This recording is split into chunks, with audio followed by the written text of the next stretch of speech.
మతి తప్పి మాట్లాడా లేదా ఒక కొత్త వేషం వేశాడా అన్నది ఒక ప్రశ్న. నిన్నేమన్నాడు? నేను రాజకీయాలకి దూరంగా ఉంటున్నాను, ఇంకా లైఫ్లో ఏ పార్టీలో ఉండను. మొన్నేమన్నాడు? ప్రజారాజ్యమే జనసేనగా ఆవిర్భవించింది. అటుమొన్నేమన్నాడు? నేను బ్రతికున్నంత వరకు రాజకీయ నాయకులు ఎందుకు కలుస్తున్నాను అంటే రాజకీయం చేయడానికి. ఈ మధ్యలో ఏమన్నాడు? మోదీని కలిసినప్పుడు. ఆ తర్వాత ఆ మధ్యలో ఏమన్నాడు?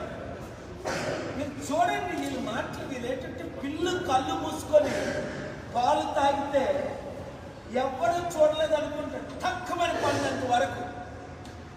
అలాగుంది చిరంజీవి పవన్ కళ్యాణ్ మాటలు. వాళ్ళకి అవసరం ఆ రాజకీయం.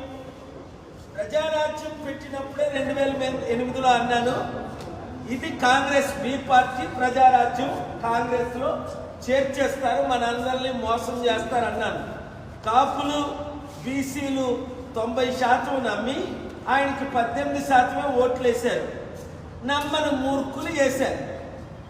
2011లో ప్రజారాజ్యం హోల్సేల్గా Pawan Kalyan youth president, Chiranjeevi president, Allu Aravind, ఈ నాగబాబు ప్యాకేజ్ స్టార్లు అందరూ కాంగ్రెస్ లో కలిసిపోయారు. అప్పుడు కాంగ్రెస్ అధికారంలో ఉంటే అప్పుడే నేనేం చెప్పాను, మరలా పవన్ కళ్యాణ్ పార్టీ పెట్టినప్పుడు పవన్ కళ్యాణ్ చిరంజీవి వీళ్ళంతా బీజేపీలో చేరుతారు, అధికారంలోకి వస్తే బీజేపీకి ప్యాకేజీలుగా అమ్మేస్తారు అన్నానా లేదా? ఒకసారి కాదు, 100 సార్లు కాదు, రోజు అంటున్నాను. ఏమైంది?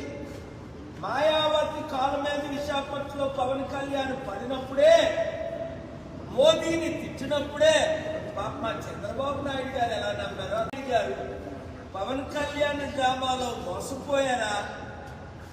కొడుక్కి మోసం చేసి, లేదా మరలా మిమ్మల్ని జైల్లో పెడతామని జడిపిస్తే ఆయన పవన్ కళ్యాణ్ చెప్పినట్టు దాసుడైపోయాడా?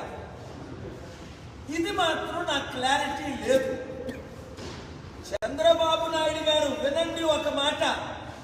పవన్ కళ్యాణ్ 2019లో మిమ్మల్ని ఘోరంగా తిట్టి సిపిఐ శివనారాయణ 5గురితో పార్టీ పెట్టినప్పుడే 5-6% ఓట్లు వచ్చాయి. చిరంజీవి హోల్సేల్ గా 2011లో జాయిన్ అయినప్పుడే 2010